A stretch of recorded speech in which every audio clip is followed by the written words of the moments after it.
never made it, but I know what it takes. I'm motivated by a mix of emotion. Got my statement, and I'm reading it slow so I can understand it fully. Appreciate my standing, go out of this world and right on time. Oh, never in my life have I seen the sky light up like this. I'm far away from Earth and I wanna know if you exist. Mission control, do you read me? Send me my coordinates lately. Mission control, am I drifting? Tie me to someone who will love me, yeah. Wait, I think I'll last a bit longer, fine. Welcome everyone. Welcome everyone. Welcome everyone to another Ref Brandon and the Todd Family YouTube video. Wherever you are, whatever you may be doing, thank you so much for making Ref Brandon and the Todd Family a part of your day. We always greatly appreciate it. I want to start out today's video by saying that I want to give you relationship advice number one.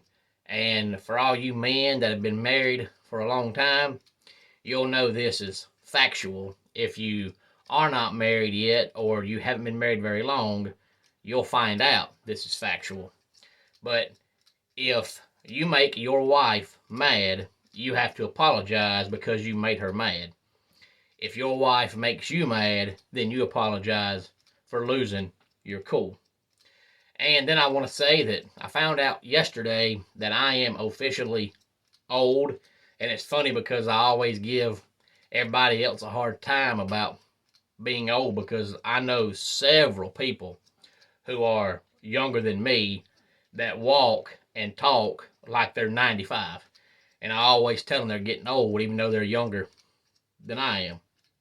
But growing up, my grandparents on my mother's side, my grandpa's no longer with us. My grandmother will be 77 coming up here in a few weeks. But they used to always tell me that above a certain temperature was too hot and below a certain temperature was too cold.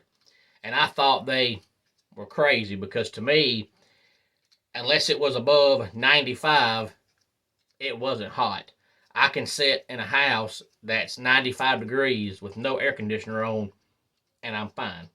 So I said, as long as it's not above 95, it's not hot. And as long as it's not below 40, it's not cold unless the wind is blowing. 45 degrees with no wind, to me, felt fine. Until yesterday, I was sitting in the house and I was watching Cup Series qualifying, and I had on no air, no vents, no fans, no nothing. And I was absolutely about to freeze. I turned on the air conditioner in the living room just to see what the temperature was, and it said 70, which is not hot or cold. That's about accurate. Well, I let the AC run for a while, and it dropped down to like 67, and I turned it off, and I was cold the rest of the day. It took me till about midnight this morning, or midnight last night, ever how you want to look at it, to finally get warm. So I've decided that anything above 85 is too hot. Anything below 70 is too cold. It needs to be between 71 and 85 every day of the year. But on to today's main topic. That is wrestling. And the reason why I want to talk wrestling is because AEW has a pay-per-view coming up tonight, and we are on the road to WrestleMania. 1 month from yesterday will be night number 1. 1 month from today will be night number 2, and that's not a April Fool's joke. WrestleMania is happening on April Fool's weekend, which, by the way, happens to be the birthday of the greatest wrestler of all time, Randy Orton. He'll be 43 on April Fool's Day. But AEW tonight, pay-per-view, what do you think will happen? I personally think they're going to give Bryan Danielson the championship in the main event, 60-minute Iron Man match. I think he's going to get it. MJF, I like, but his championship run has really not been very impressive. He hasn't done a whole lot. So I think tonight, Bryan Danielson gets that belt. And I believe I heard the other day that not this past week, but the week prior, Monday Night Raw had right at 2 million viewers, and Dynamite had 800,000. And if that was accurate, then there's no longer a TV war, because at one time they were neck and neck. I mentioned this the other day, but AEW always won what they call the key demographic, which is 18 to 35-year-olds. But Raw won overall and always has. Dynamite might have won 2 or 3 weeks, and that was it. But if it's now Raw 2 million and Dynamite 800,000, it's not even worth talking about anymore. I'm not quite sure why people have tuned out to Dynamite and what's made them quit watching. But at one time, they were up right at 1 million. So if they've dropped 800,000, they're doing something that's make folks turn away. But is the bloodline crumbling? And the reason why I say that is because if you watched SmackDown this past Friday, you saw that Sami Zayn got beat. But even in defeat, they're making him look strong. And the bloodline can't continue to go if their main nemesis is Sami Zayn and they're making him look strong. But not only that, when Roman Reigns redid his contract a couple of years ago, he pretty much worked out a Brock Lesnar type deal where he only has to wrestle a certain amount of times and only has to be on TV a certain amount of times. Well, he's been champion for so long, and this bloodline angle is going so good that he's pretty much been on there on a regular basis. So I think after WrestleMania, if he drops the belt to Cody, he'll take some time off, and the bloodline can't keep going without Roman Reigns. And then Roman Reigns also said on SmackDown Friday night that if Jay didn't return in 1 week, he was going to blame Jimmy for Sami Zayn and not Jay. So it looks like they're slowly, I'm not going to say making the Usos have a feud, but they're slowly showing some cracks in the bloodline. So I think at WrestleMania, if Roman Reigns loses, I think he'll blame the Usos, and that'll be the end of the bloodline. And I hate it because it's a great storyline. And in my personal opinion, Paul Heyman, who has always been the best mouthpiece in the history of the world, is doing some of his best work right now in this bloodline.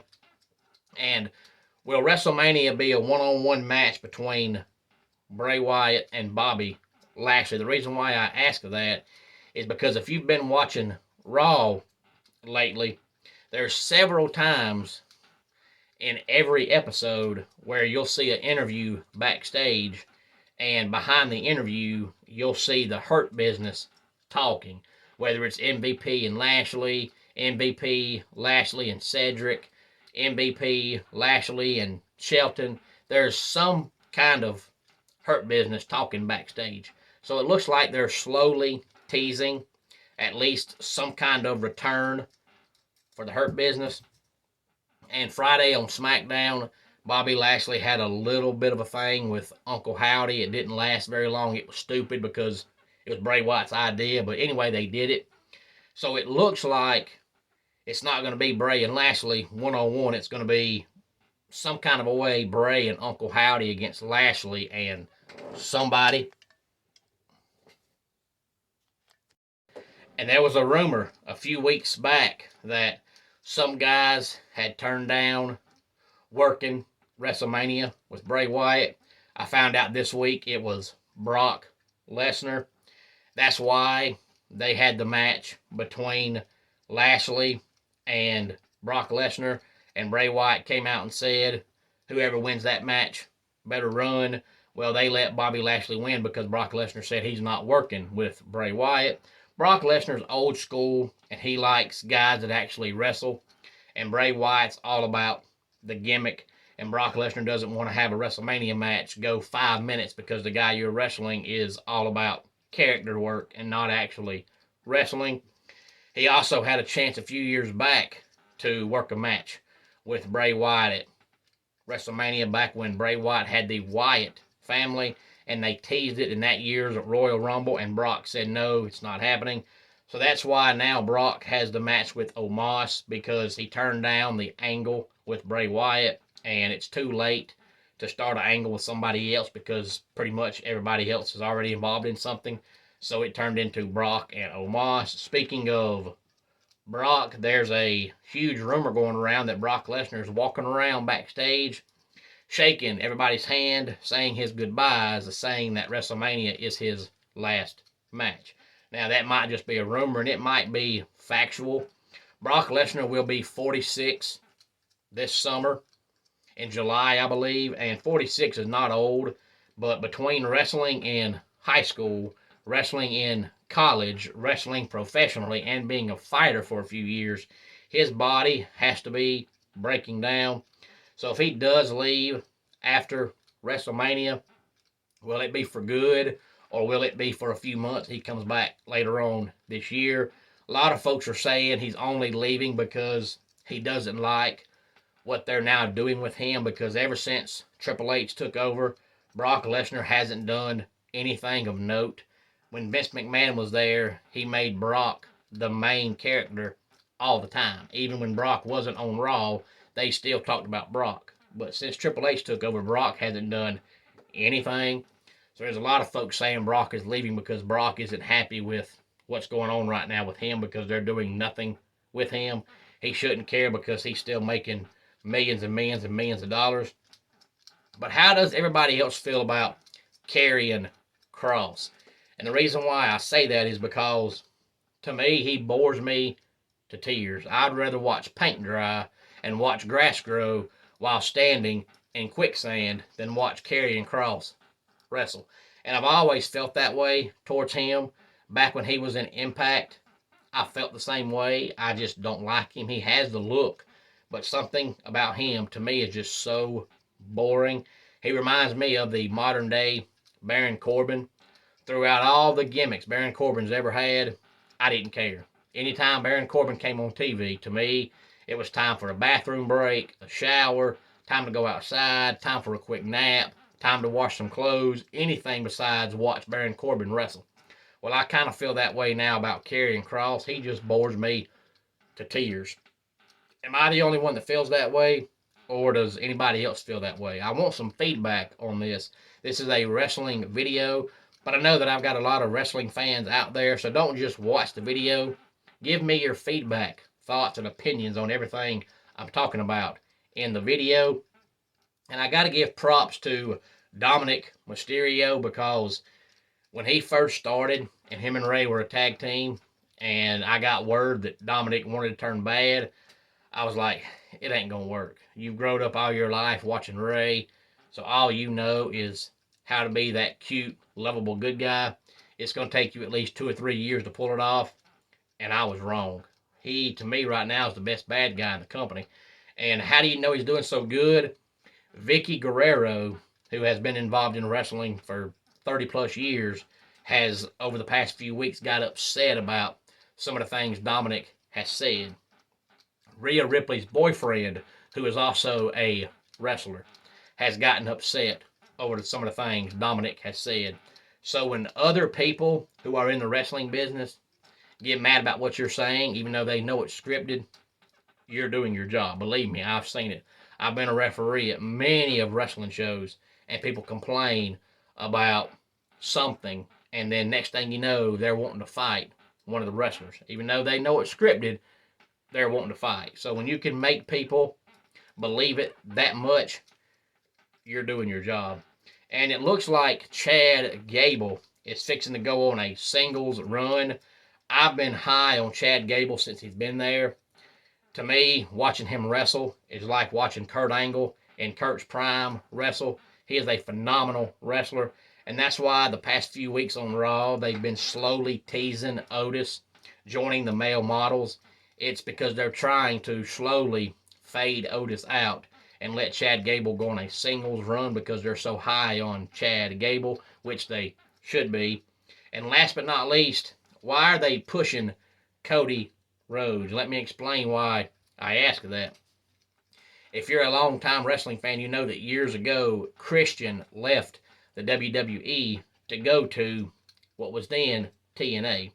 He was in TNA for a pretty good minute. Well, when his contract expired, Vince talked him into coming back to WWE. He went back. He got 2 World Championship title reigns, and after that, they didn't do much with him. It was just giving him the belt was their way to get him to return. So I wonder if it's the same way with Cody. Are they pushing Cody because they feel like he has showed over the past 5 or 6 years how good he is in the ring, and they're wanting to reward him? Or are they pushing Cody because that's how they made him return? They called and said, hey, look, if you come back, we'll give you a championship run. Because if that's why, then he'll get the belt from Roman, he'll keep it for a few months, he'll lose it, and he'll go back to being a mid-card guy. But if they're pushing him because he deserves it, he will stay a main event talent for the foreseeable future. Any thoughts on any of this, please feel free to let me know. Homes for Our Troops is a publicly funded 501c nonprofit organization that builds and donates specially adapted custom homes nationwide for severely injured post 9/11 veterans. Since the 2004 inception, nearly 90 cents of every dollar spent has gone directly to our program services for veterans. Visit at hfotusa.org. And don't forget, UWF, later on today, doors open at 4 o'clock. Bell time is 4:30. 6687 Highway 72 West, Colbert, Georgia. Main event is the current reigning and defending UWF heavyweight champion Nick Halen versus the alpha male Marcus Adams. Let's go ahead and get our dad joke of the day in here. My wife took off her shirt and bra during an argument. It was a booby trap. And that wraps it up for today's Ref Brandon and the Todd Family YouTube video. Until next time, it's Ref Brandon saying, just like in pro wrestling, life can be over by the count of 3. Tell your friends and family how much you love them. Bye.